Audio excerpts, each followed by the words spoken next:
The last voice you'll hear. My apartment was only 10 minutes away, but those 10 minutes were always the loneliest. The streetlights flickered, casting eerie shadows that danced along the sidewalk, making it seem as though something was always just out of sight, following me. That night, as I walked, I heard it. A faint whisper, almost imperceptible over the sound of my footsteps. I stopped, listening. The whispering stopped too. I shook my head, dismissing it as exhaustion. I continued walking, but the whispering started again. It was closer this time, almost like it was coming from just behind me. I turned quickly, but there was no one there. The street was empty, just as it always was. I started walking faster, my heart pounding in my chest. The whispering grew louder, more insistent. It wasn't just one voice now, it was many, a chorus of murmurs that I couldn't quite understand. I broke into a run, my breath coming in short, panicked gasps. The voices were right behind me, surrounding me, filling my ears. I couldn't make out what they were saying, but the tone was menacing, filled with a cold, malicious intent. I reached my apartment building, fumbling with my keys, my hands shaking uncontrollably. The whispering was deafening now, a cacophony of hate and anger.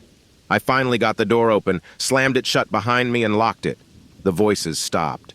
I stood there, breathing heavily, trying to calm down. It was quiet. Too quiet.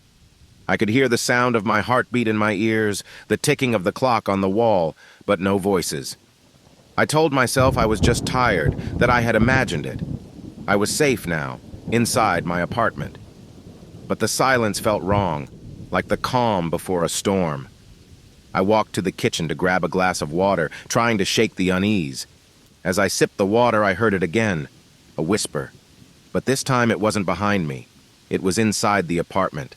My heart stopped. I turned slowly, the glass slipping from my hand and shattering on the floor. The whispering was coming from the hallway just outside my bedroom door. I could hear it clearly now, words forming from the murmur. "Come to me."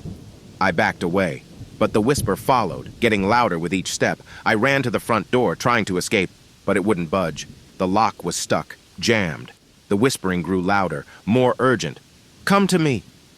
I turned to face the hallway, and that's when I saw it. A shadow, darker than the night, standing just outside my bedroom door.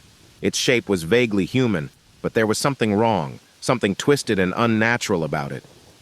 "Come to me." I was frozen in place, my mind screaming at me to run, but my body wouldn't listen. The shadow moved closer, the whispering now a deafening roar in my ears. "Come to me." And then, suddenly, everything went silent. The shadow stopped, inches from my face. I could feel a cold breath on my skin, hear the whisper as it spoke one last time. "You can't escape." The lights flickered, and then went out. The last thing I heard was my own scream, echoing in the darkness.